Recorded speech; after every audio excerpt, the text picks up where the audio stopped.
So accept that it's making you feel uncomfortable, but we can't change that. But I can do this because it's just a set of traffic lights, which I've done a million times. Take a deep breath and off you go.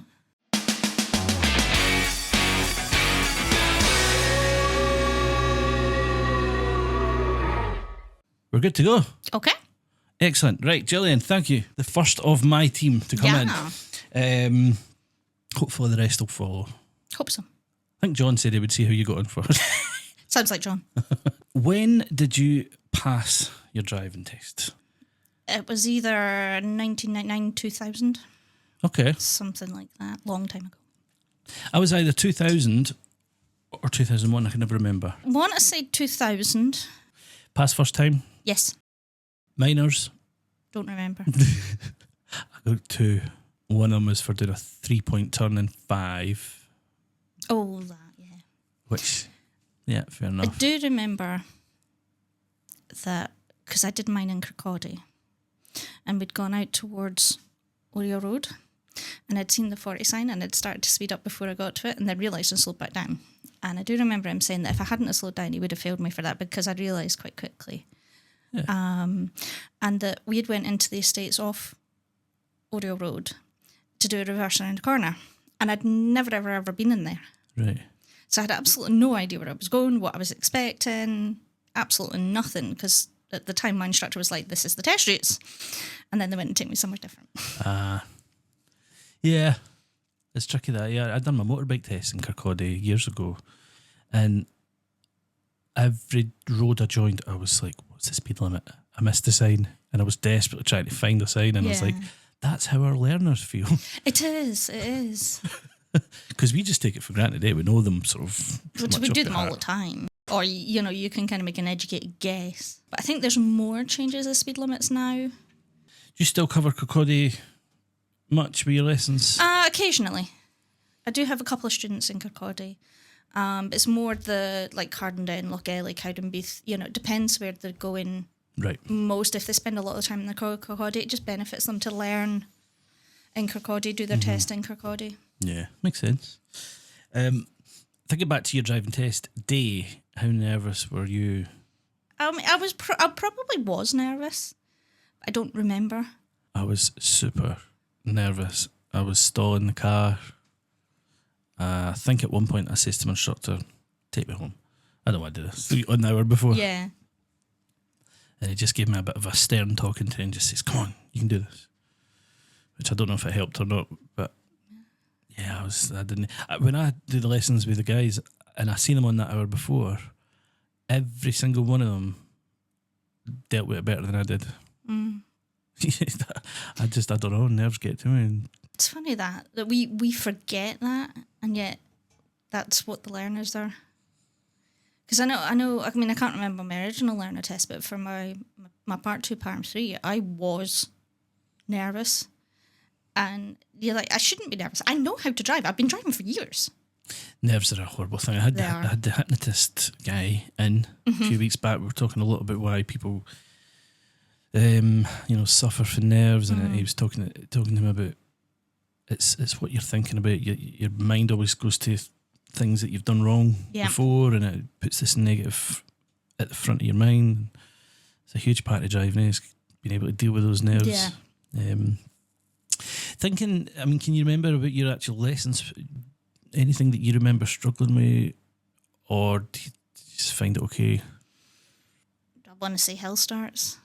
I spent a long time driving with my dad, because one of the first roads he took me on was the single with passing places, hills, corners, all those sort of things. And you get to the end, and you're turning in towards Octotool, and it's very, very steep hill. And I just remember stalling the car. Just like, can't do it. You're going to have to do it. Mm-hmm. And he's like, no, get out of the car. Walk around it 3 times. Get back in. And away we went. So I don't know whether we're genius or crazy. It's one of the two, isn't it? No. But you learn gears really quickly. You learn your steering really quickly. Observations.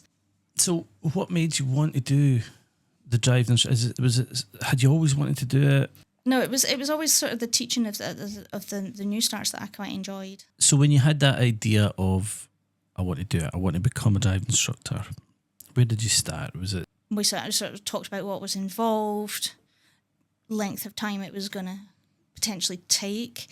Obviously, it's a financial decision as well, because there's a lot of output that you've got to put into being a driving instructor. It was like, could we afford that? And so, a lot of thinking of, is this the right move? Is this the right move now? Before making a decision. And sort of making sure that you read through sort of all the contracts and offer. And this is one of the reasons I went to the original driving school that I was with, because they supplied the car. Because at the time I would not have been able to afford a new car. So was that a package where they gave you the training to become an instructor, and then as part of the franchise they give you their car?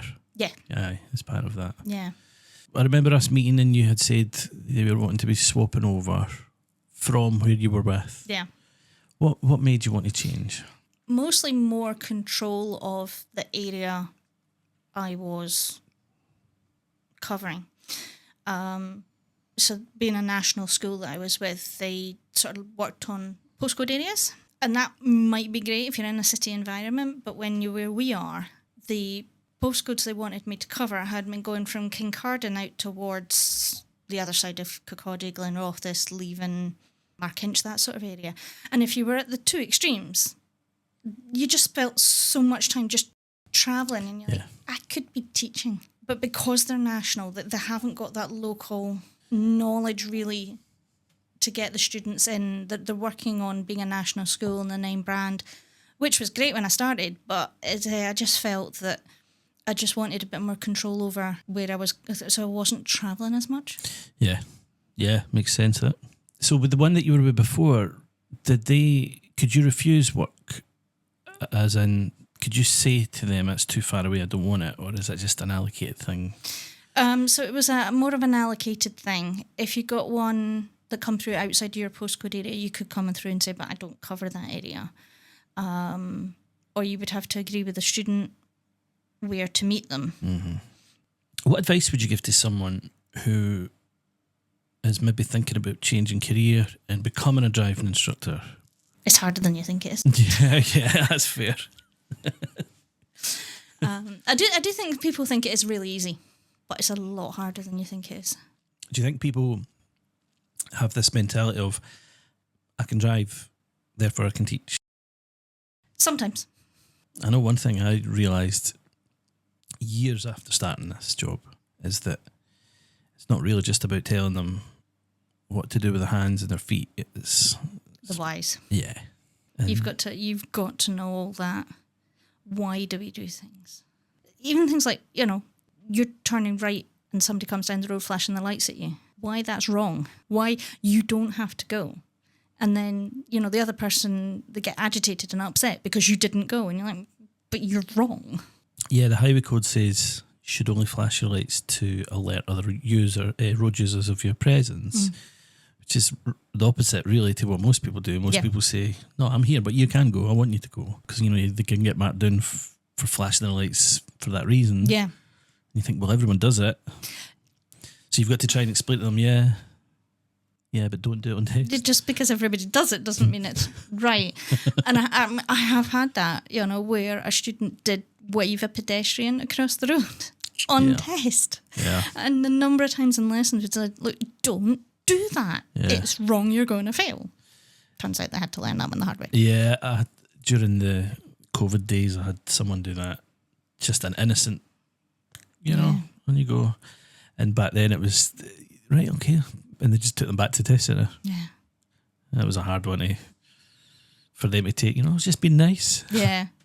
Especially with this silly rule. I think it's silly the way that things have worked out with pedestrians crossing priority at junctions to cross. And they don't know. Some of them know. Half of them don't even know. So they're stood there looking at you. And you're sat there looking at them because you can't flash lights away at them. And they're like, what are you waiting for? And you're like, you. And they're like, I don't want you to go. And you're like... And that's the natural thing to do, is just to say, I'm waiting on you, but you just can't. What do you enjoy most about the way that we do things in our little company? I like the camaraderie that there is. There's always somebody to talk to if you've had a bit of a rough day, or, you know, if you've seen something funny, you can tell somebody. Your wee group chat. The wee group chat and the meetings that we have regularly. I think that helps, because you can sometimes feel very lonely and you realise you're not alone. Or, you know, if you've got a student that is just struggling with something and you're out of ideas, you know that there's somebody that's not going to think you're ridiculous for asking that silly question. I remember being told by the guy who done my training 15 years ago now, saying it's a lonely job, and I was thinking, you're with someone all day, but then you drop that person off and then you're on your own again. Yeah, it is strange, isn't it? It is very strange. And you think that there might be hundreds of driving school cars on the road, and yeah, you wave at one another, but you think sometimes you can just be sitting on your own, having your own wee packed lunch or whatever, yeah, you know, rather than having a sort of an office job or something like that. What about this job do you love? And the next question is, what don't you love? I like the freedom it gives you. Obviously, the downside is you're self-employed, so if you don't work, you're not earning anything, but you've got more freedom to do things. You get a better work-life balance. My husband, he travels a lot for work, for his second job, and sort of in February, I went out to France with him. So we went out on the Friday, we came back on the Monday. The Saturday and Sunday was a fencing competition. It was nice just to be able to say, yeah, I can come with you. We can have a wee couple of days. Whereas, you know, you're not having to ask anybody for permission. Can you have that weekend off? Yeah, I think back to the past jobs I've had where you ask for a day off and you get told, no, there's too many people off that day already. Yeah. Yeah. Because I'm going to the Instructor conference in Birmingham at the end of the month, and I had booked that way back in February, so I'd booked it out in the diary. And I mean, the question I've wrote down is, what don't you love, right? the drivers. especially the ones that you know, the clip I sent you yesterday. Oh my! That's probably one of the scariest moments I've had. That looked close. So the student was, you know, maintaining lane position, trying to work on keeping the distance from the vehicles in front. And as we'd come past, I did say to them, watch the red car on the side, but they're a learner driver. They can't watch everything. Yeah. And it's like, you know, between checking your mirrors, hitting the brake, shoving the student over, grabbing the horn. I honestly think they just didn't look. Because as they did pull back over, and then they did go on to pull in and then change lanes into the right, and they did that quite successfully. It is mad what our cameras capture. Yeah. Almost every day there's something. If you want to catch dangerous driving, spend a day as a driving instructor. I think what puzzles a lot of my learners is when we see these things happen, they look surprised that I'm so calm, and they're like, how does that know?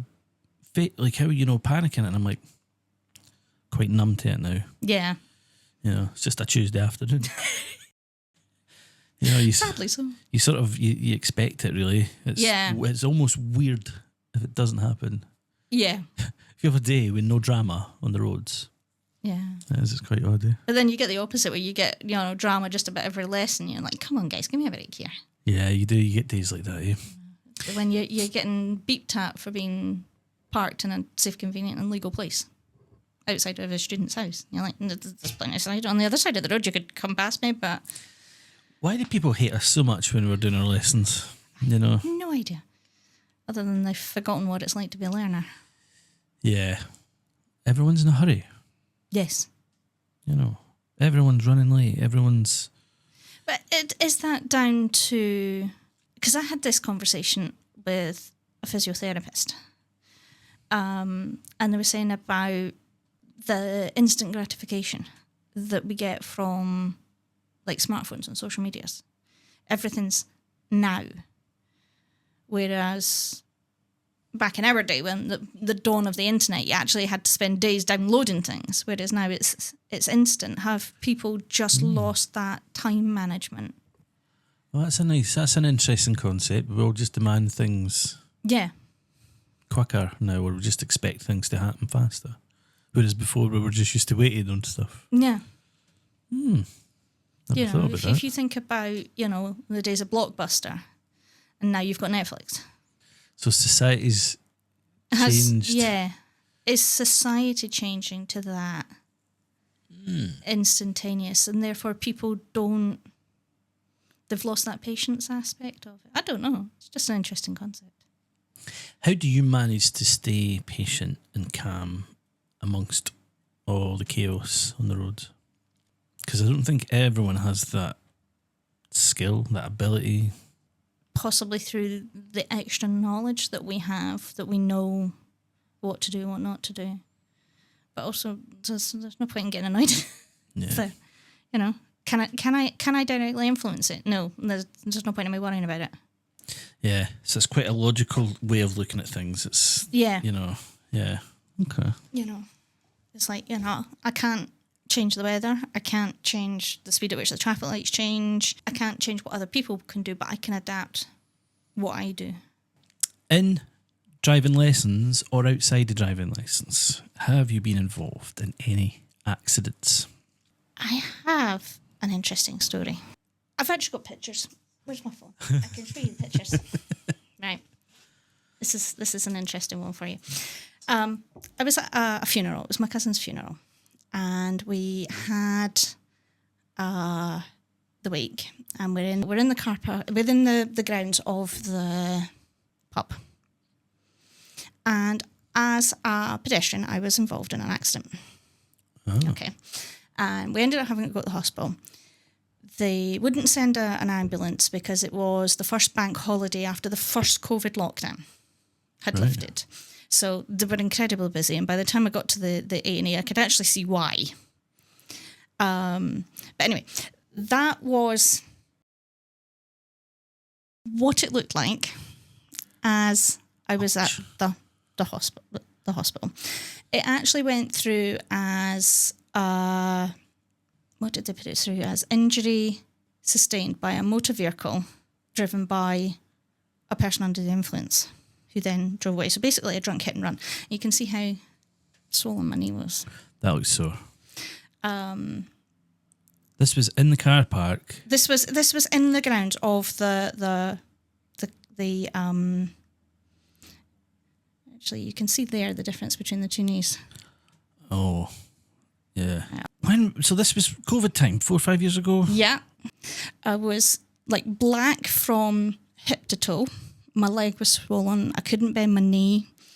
I actually didn't have any broken bones or fractures. It was all just muscle tissue, nerve, ligament damage. But I couldn't bend my leg. I couldn't stand anything touching my leg. Oh, and how long did that take to heal? Has it fully healed? It has mostly healed. That was 18 months later. You can still see bruising. Wow. And what happened to the driver? Did they get him? They didn't. No. Do you want to know what he was driving? Mobility scooter. And he was over the limit?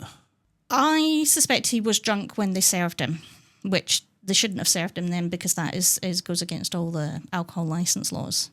But I firmly believe he was drunk. Jeez. Basically had a pint in one hand, other hand was trying to use his mobility scooter. And what happened is, because it was COVID time, we were still social distancing.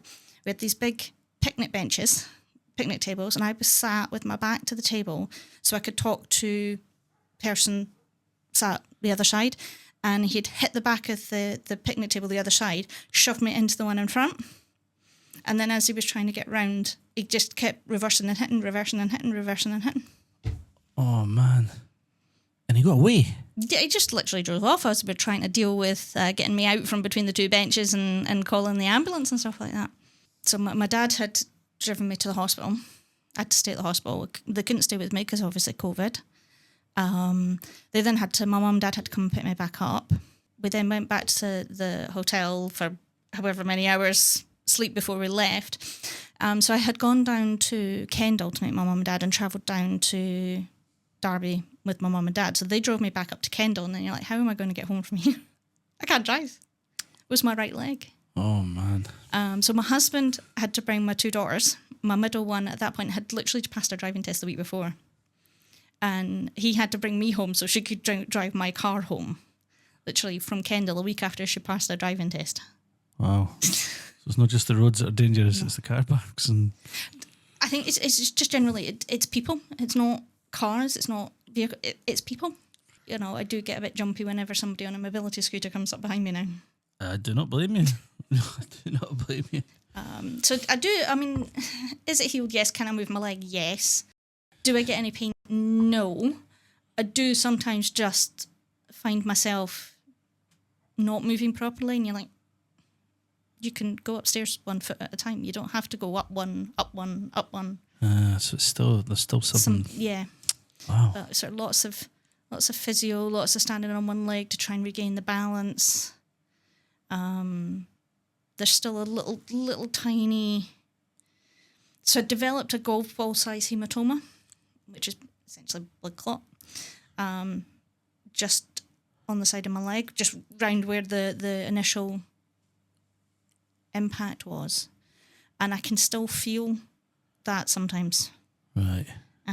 You know, if you just sort of massaging or rubbing and moisturiser or whatever, I can still feel it. So it hasn't fully let go yet. So it's still sort of clenched up, trying to protect itself. And is that what it's doing? Just a bit of So sort of protection? this is what the physio said. It's essentially when you have an injury, your muscles just sort of tense up because they're protecting the damaged one from any further harm. And it basically creates like an armour. And then as your body learns that, you know, it's okay, it can adapt, they relax. Right. And so occasionally it's still... Wow. You can still feel that. But it is a good... I mean, it's my story, so I don't mind sharing it. But I do like to get students with that one. You know, you sort of say, well, this is the injury. What do you think hit me? What speed do you think it was? Yeah. And then that gets them really aware of speed and speeding.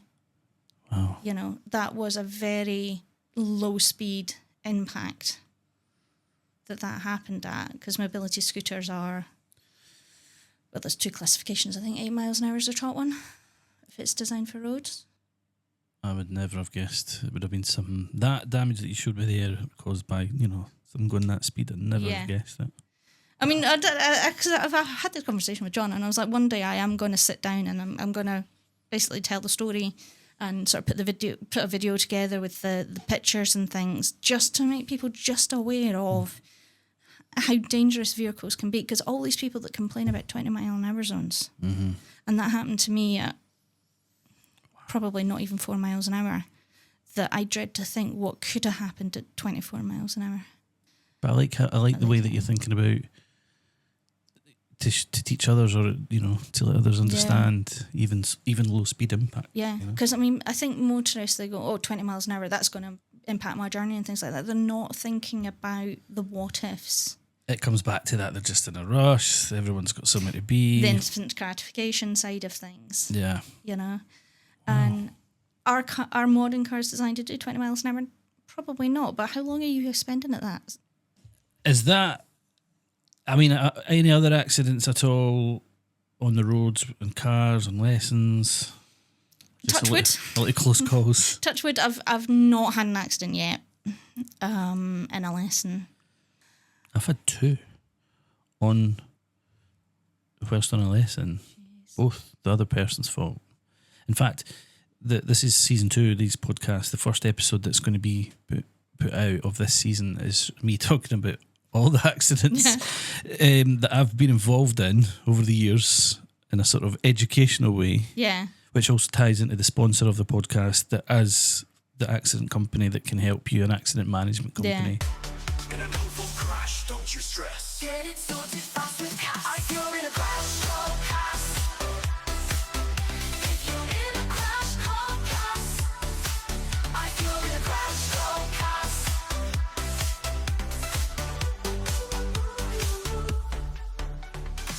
Call us today on 0800. So if you're ever in a non-fault accident, just remember, Complete Accident Solutions Scotland has your back. Visit complete.accident.solutions.co.uk or call 0800 644 0174 for free impartial advice. Tell me this, what is a common myth or a misunderstanding that you get asked about? Not crushing your hands. Yeah. Stalling being an instant fail. Do you get they've got to pass so many a week quota thing a lot? Oh, we have that conversation, you know. By the time they get to Friday, they've got all their passes, they're going to fail you. And makes me chuckle when people ask me if that's true. I'm like, no. If you've had one examiner, you know, if you failed a test, you won't get that examiner the next time. Yeah. Like, no, you can. You definitely can. You absolutely can have the same examiner and more or less exactly the same test. Yeah. I've had it before with someone who's had the same examiner and they've just done that bit of, so is this your first test? To which they says, nope, you failed me before. I mean, honestly, the examiners probably don't remember. No, I think you've got to be very, very memorable. Yes. To be remembered. Yes. And just your average fail isn't that memorable. What changes have you witnessed or have you sort of seen in this industry? I mean, there's been a few changes to the test. Yeah. And there's that one that they're trialling at the moment with the more time on the higher speed roads. They're removing one of the pull-ups. Yeah, they're only going to have one, is that right? Well, at the moment, I think they're still doing 3. I think they've removed one to spend more time on higher speed roads. They're not trialling it in Fife, so I'm not 100% familiar. It changes to the theory test questions. They brought in the CPR and the use of the defibrillator, which I think they're good questions to have in. I remember when they had the 3-point turn or the turn in the road and reverse round the corner. Yeah. To which they got rid of. Yeah. Still useful manoeuvres. Oh, yeah. Yeah. Still very useful manoeuvres. Someone asked me the other day, do they ever ask you to do a parallel park on the right side of the road rather than the left? And I says, well, not in the time I've done this job. But I can't really see why they wouldn't ask you to do it. They ask you to pull up and stop and reverse on the right. So I just says to them, I'm 99% sure they won't ask you to do that. But it's something that we can practice. Yeah. You know, there'll be a time in your life where you need to do it at some point. But if you think about if you live in a one-way street, you might have to do it on the right. Because, you know, if it's a one-way street, you can drive on the right. Mm-hmm. The average amount of driving lessons, average, that the DVSA quote? Yes. Between 50 and 60 hours with an instructor. And then a bit of private practice as well. How accurate do you feel that is as an average across the board? Not very. Some students, probably less. Some students, I've had a couple, like the minority, less than or accurate, but for the vast majority. And then if you add in anything else like dyslexia, it can take them longer. Yeah. Because I think people don't realise that dyslexia doesn't just cover words. It can cover things like their left and rights, their coordination, their sort of spatial awareness. You know, that not looking at your feet because they need to look at the feet to know where the feet need to go, but you can't be doing that. And that comes under the wider dyslexia, so I've learned. When we're doing the training up in, say, Dunfermline and we're trying to get these people used to going round big sort of multi-lane roundabouts, your Sinclair Gardens, and you think, well, we can go around every single variant. Yep. But that'll take a while. Doesn't mean you remember the pathways.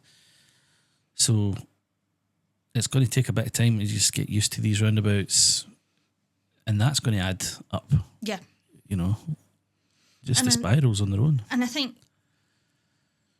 the local area can play into the length of time as well. Like Dunfermline has a lot of hotspot areas. Yeah.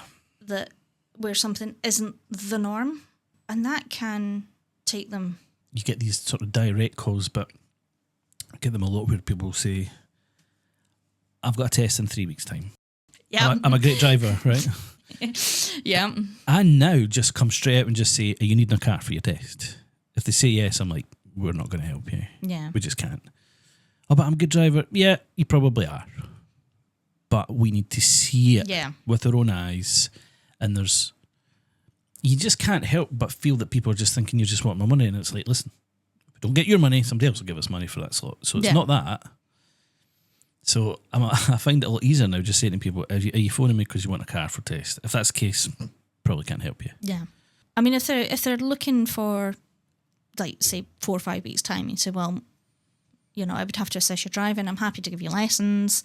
I can't guarantee use of the car, but, you know, here's links to places you can hire a car from. You know, but I'm happy to try and support you. Yeah. It's the ones that say, oh, I've got a test in 3 days' time. Can I get a lesson in your car? And you're like, absolutely not. It's happening an awful lot now, eh? It is. I pretty much just say to someone, like, go and hire a car. Yeah. You know, we'll give you what we can.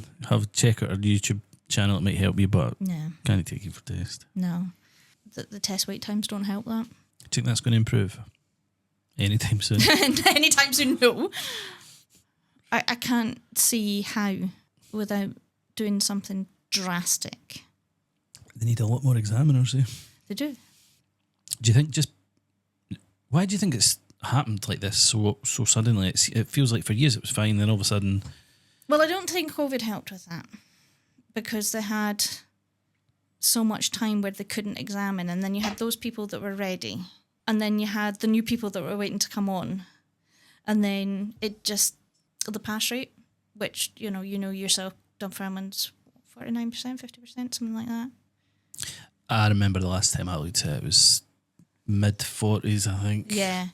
So if you think, if you have 100 people for test 1 week and you say 50%, that's 50 pass. So the next week you've got 150. So that's, 75. The week after that, you've got 200 people with only 100, and it's constantly... Do you think they're not charging enough for the test? I looked at that, and if the test had gone up in line with inflation, it would be about £100 because I used an inflation calculator. So it's not gone up since about 2009. I think it might be that it's too cheap for a test. I mean, I've had people say that to me. Oh, just go for it. It's less than a lesson. Yeah. If I feel it, it's less than a lesson, I can redo it. I do think they're not charging enough. And that people are going when they're not ready, and that's compounding. But then if they put the prices up, would they be able to pay the examiners more? Would they get more examiners? But then this comes down because they're a government agency, they're civil servants, they're on bandings, and you separate that from other civil servants. Not an easy fix, that. It's not. I don't know. I don't know what they can do. I know something, or it's just going to get worse. You get students looking for weeks for tests, and then they come back and say, I've booked for Livingston. And you're like, great, I don't cover that area. What are we doing now? A few months back, I got a call from someone who lives in Dunfermline. He says, I'm looking for just a couple of lessons before my test, so just a fairly common request. Yeah. And I said, where is your test? Expecting Dunfermline, maybe Kirkcaldy. Birmingham. Oh. I was like, Birmingham? He was like, it's all I could find. I was like, do you know Birmingham? He's like, never been in my life. I was like, you want us to give you a few lessons in Dunfermline? He was like, yeah. I mean, in theory, if they're ready for test and if they're actually properly ready, it shouldn't matter too much. But some sort of local knowledge definitely helps. Yeah, I never actually found out how he got on. Jamie had done a few sessions with him. And then that was it. He was on a train down to Birmingham to sit a test. I mean, I don't think that's helping people just booking tests. No. Because then either they're having to swap them, or it's a no-show, or they're failing because they don't know the local area. So I don't think that helps. I wish the DVSA done a bit more on our behalf for when they're selling driving tests to people. They've got to be telling them, like, you can't just phone up a driving school and ask for their car. Yeah. Because people, you can't really blame people for trying. They don't know unless they know. But I don't think they realise it's to us, it's not just a car. Yeah. It's our livelihood, and you know, if something happens to that, we might be out of work for a couple of days. You know, if there's a serious accident and we're injured, even longer than that. Yeah. I don't think they quite understand. And I mean, we do our bit. Got the blog posts I put up, make videos telling people, like, if we say no, this is why we're saying no. But it needs to be, I think, more common. Yeah. So it falls on us. And then we've got to break the bad news to someone who's like, why can't I have your car? You always just driving school cars for tests. I mean, that's the hard conversation you have to have sometimes. And, you know, I do like to stress very early on, look, I cannot stop you sitting your test. Yeah. All I can do is say, you're not using my car. You can go for your test if you want. Here's the information that you're going to need. If you want to use your own car or hire a car, here's all the information. I just can't let you use my car. I just hope they take my advice. Because, that's what they're paying you for, right? Your advice. The thing is, they're not going to find a single instructor. I don't think there's anyone now. Maybe years ago you'd get, you know, instructors be like, yeah, I'll take you. But now I think everyone's sort of doing the same thing and just saying, sorry, we're not a hire car company. No. You know, the future. Yes. Is it manual, automatic, electric, self-driving? Oh, self-driving terrifies me. Are we going to be out of a job one day because cars are going to drive on their own? I think there needs to be a lot of work done for self-driving cars to actually work. Based on the traffic sign recognition that is in my car, that is so frequently wrong. Mine's is hidden. I've got a sticker over it because the amount of times I tell people, don't look at it. Yeah. Don't trust it. It's good about 90% of the time. So I firmly believe that cars have personalities, and as that they should have names. So I tell it. It's just I tell my students it's just one of her quirks. It's just part of her personality. She just likes to lie to you. What's your car's name? Is it Susie? No. So my husband calls her Susie. Her official name is Suzanne Taylor. Her full name. Suzanne Taylor. I like it. My brother told me years ago. He says and I mean years ago, before it was really, you know, a thing on the road. He says, you know, you will be out of a job one day when they're all driving on their own, on their own. And I was like, nah. I still believe that it'll not happen in our lifetime. Not in our lifetime. I mean, I think with the sort of the more drive towards renewable energy sources, because, you know, finite resources and all that, electric cars will become whatever you want to power them with that's not fossil fuels, will become more of a presence. I think, I'm not going to be teaching manual forever, I don't think. Yeah, I think. I mean, when I started doing auto, 2012, I think I'd done a few years manual, there was very few automatics on the road. Yeah. Very, very, very few. And then, so I had it quite easy for a while. Yeah. As soon as I had updated the website to say automatic, the phone was just... But now there's a lot of automatic instructors that have switched from manual. Even electric cars, there's a lot of driving schools with electric cars. Yeah. At least 5 or 10, a good handful now. Yeah. Electric cars anyway. I'll not say who, right? Well, I might say who and just beep it out in the edit. I was at the test centre one day and I was talking to and he says... He had asked me, he says, you've had that car a while now, the electric one. I says, I've had it since 2018. Well, that's my second one. Yeah. And he says, I can't see it taking off. Electric cars. And I'm like, what are you talking about? They're everywhere. Yeah. How can it not be the future? But he's a petrolhead. I might cut this bit out. Right. Getting there. We're already running over. I usually do run over, but I've got a few more wee questions that are a bit more... lighter. Okay. Right, money's no object, right? Okay. What's your dream car? Chauffeur-driven limo. Nice. Yeah, that'd be nice, eh? Just switch off. A wee TV in the back, maybe. Wee fridge. Just let somebody else worry about it. Yeah. Yeah. I like that. Have you driven abroad? Have I driven abroad? No. Would you? Is it something that you would be keen on doing? Depends on where. So we've just recently come back from Mallorca, and David did do all the driving. I probably would drive there, but we went to Rome and I'm absolutely not. So I think it depends on where. I do think you do need to do a bit of research into what the local laws are. That is really good advice, actually. You know, I mean, I know that unless you're in America or South Africa, a lot of your signs are going to be similar, and the road markings and things. But what side of the road are you driving on? Is there a drink drive limit? Are they miles per hour, kilometres per hour, that sort of thing? I do think you do need to be aware of these things before you go. Yeah.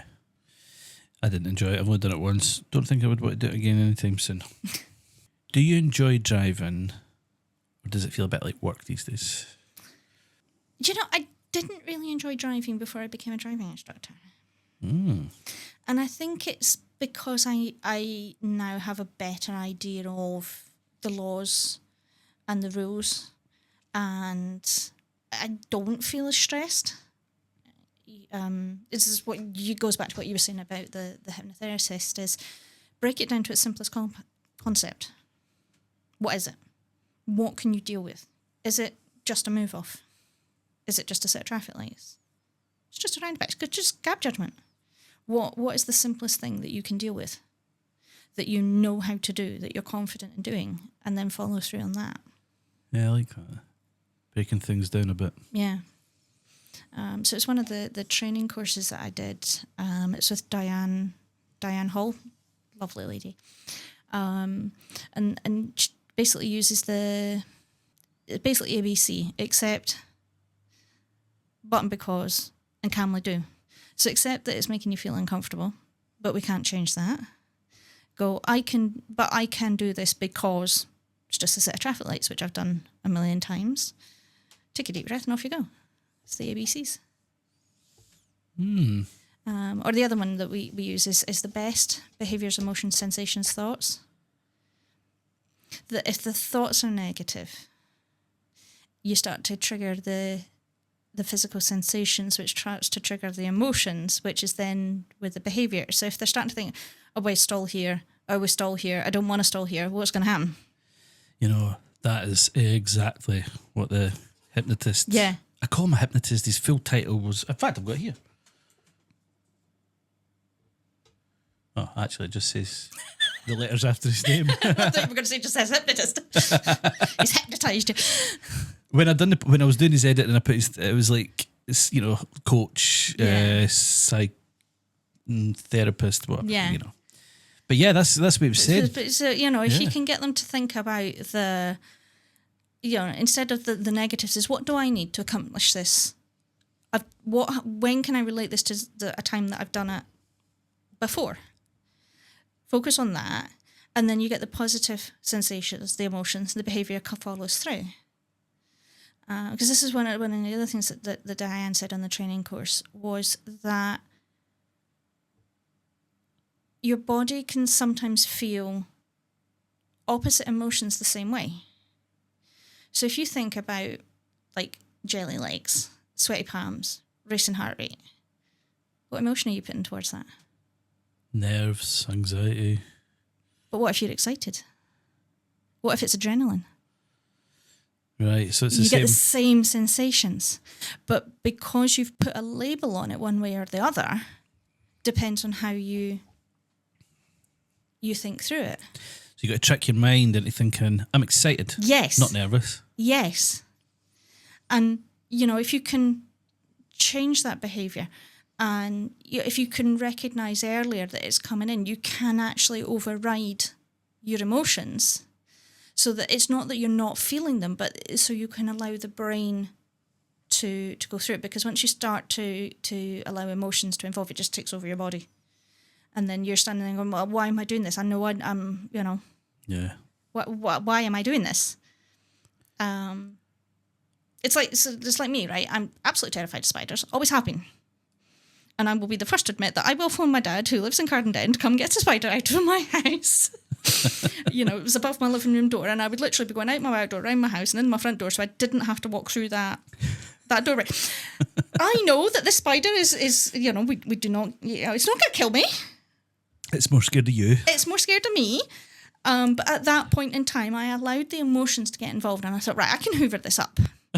And I'm like, no, I can't hoover this up. And what if it falls on me? What if it gets to my feet? And for some reason, that's my worst point, is if it comes towards me. And I thought, right, okay, I'll stand on a step stool or something. And then you're getting on the step stool, and I'm allowing these emotions to take control. And I'm ending up in floods of tears. And I'm like, oh, Dad, come get me, come save me. He did, bless him, love my dad. And he was like, oh, he's a big boy. But I know that I can tell you that spider was not going to hurt me. But at that time, I did not know that I was allowing the emotions to control me. So the next time you've got a big hairy visitor in the walls, do you initially panic and then go, hold on? Then you run through that. Well, I haven't actually had one right. since then. And I now have 2 cats, so maybe that's why. But I would hope now that I have that knowledge that I would be able to at least deal with it better. I'm never going to love spiders. I'm never going to willingly pick them up. Whatever, but I hope I would be able to now, because I know that. Mm-hmm. Deal with it in a more rational. My wife is much better at picking them up than I am. And when I say much better, I mean she does it and I don't. I just leave them. I don't love them, but I don't want to touch them either. Yeah. My wife she'll just pick it up and throw it out. And I'm like, physically I could do that. I know it's not going to bite me or hurt me, but I really don't want to. Yeah. Uh-huh. That's interesting that you have these techniques that you will talk to your learners about to try and help them deal with things where there's real life or death scenarios, whereas a spider that you know is not going to hurt you. Although I did see a thing yesterday, a spider bite in the UK, and the guy was... But anyway. Yeah, no. So I've got 2 cats now, so maybe that's why. I really do love that you talk to your learners about, these things, because it is a huge part of driving lessons, and I would imagine there's a lot of instructors that don't go that deep, or see it that way, because I know when I first started, I think it took a while for me to realise that was a huge part of the job. So I love that you talk to your learners. I say I've done that training course. It was funny because it's I think its title is Driving Test Nerves and Anxiety Workshop. And as soon as I booked myself on it, I'd started to feel anxious about it.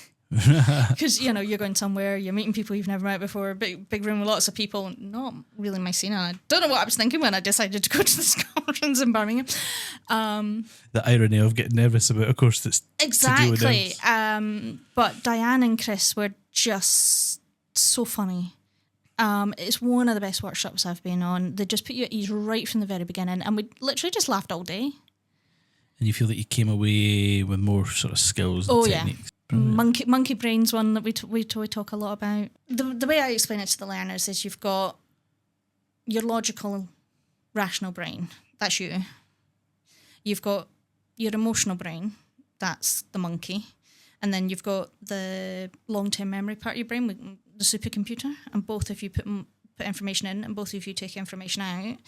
But the little monkey, he's mischievous, 3 years old, drank 7 Red Bulls, doesn't know what he's doing, but he gets all the information a lot quicker. And so that's what you respond to. That's your emotions. That's why you get, I don't know why I did that. Right. So you did that because at that point you weren't in control of your brain. And so we have a little monkey that sits in the back of the car. And every now and again, that little monkey's needed to get you maybe out of trouble quickly. So, he's... So I call him Elliot. My monkey is called Elliot. All the students are free to name the monkey as the one. I call him Elliot. And he is your fight, flight, or freeze reflex. And he does a very good job, but sometimes he just works a little bit too quickly and a little bit too well. And he just gives you the wrong information. And you've just got to recognise that and distract him. So I was out with a student the other day and we had this conversation, and I said, so we need to give him a task to distract him.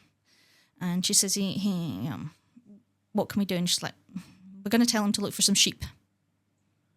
And I think she said 7 brown sheep, which in Dunfermline, you're lucky if you're going to see 1 white sheep, let alone brown. And then off we went. And she says, so because he's doing that, I'm going to do X, Y, Z. And we went off and we did it. And by the end of the lesson, she'd progressed from doing left-hand turns to right-hand turns to figure of 8s. And she was fully in control of what she was doing because she knew that he was busy, occupied doing other things. I like that. And do you think it wouldn't have been successful without that wee chat at the beginning, without that wee mission? I mean, it doesn't work for every student. Some students are more open to the psychology behind things. And just knowing that she's got that option there to distract that part of her brain that is going to react first. I suppose that's where the client-centred learning comes in, is having Yeah. this chat with them and saying, look, do you want me to get quite technical with these briefings, or do you want a more basic briefing? Do you want a bit of the psychology of... And I say to all my guys, I'm a very unqualified brain expert. Yes. I mean, the more I learn about the psychology things of it, the more I want to learn. And there are a couple of training courses that I'm eyeing up that, you know, sort of based more on that side of it. Huge part of your job, isn't it? Yeah. You either get students that get in the car and tell you the life story from day one, or they don't talk to you at all. Yes. There's no in between. It's like these ones that just tell you everything. You're like, am I actually qualified to do this? We're unofficially qualified just by years of being a good listener, you know. And then there are a couple of occasions because I do welfare training. Currently still a part of the welfare team for the West Fife Fencing Club. Not their main one, but I'm there as support. And then sometimes one of the students will say something and it just raises a little red flag in the back of your brain. You're like, okay, what am I going to do with this information? Is this innocent and I've just read this the wrong way? Or... It's interesting what people share with you. Do I need to be stepping up and taking this a little bit further? Sometimes it is quite innocent and the students just phrase things. Yeah, I'll never forget there was one we went over the flyover from the back road out in Rosyth over to Inverkeithing. And as we went over, the student, I recognise this. I've been on this bridge before. Right. And you're like, just the way they said it, you're like, should we be here? Do we need to be pulling up and having a conversation? And you're like, you say something, oh no, it was the Queen's funeral. We just come up here to see her, her coffin is passing. Honestly, the sense of relief. Because at that point, I was really sort of, do I need to be pulling up? Is my student fit to drive? Do we need to be having a sort of a conversation, about trigger points and should I have brought them up here and. Yeah. Yes, some things like that you don't get told about when you first want to become an instructor, right? You just get told, you choose your own days. And, choose your own days, work for yourself, Like, no. Not always like that. Right, we're definitely running on, so I'm going to finish with this question. If you were not a driving instructor, what would you do? I would probably still be working in retail. Yeah. Probably. Customers. Sometimes they can be the funniest things and sometimes they make you want to tear your hair out. They're always right, though, apparently. Well, so they think. They bring their curry back because they didn't understand it was going to be spicy. I've had that. And a customer had bought their burger back and said there's something wrong with my chicken. I hate to tell you this, sir, but we didn't have chicken on the menu. Like, what the hell's that then? And I'm like, that's halloumi, which is in fact a cheese. Why did I get it? And I was like, well, did you ask for a cheeseburger? Did you specify you wanted a beef burger with cheese, or did you just ask for a cheeseburger? He did at least sort of see the funny side of that and admit he was wrong there, but sometimes they can be hilarious. Gillian, thank you for coming in. We have made it. Yay! I do love to finish with some air horns.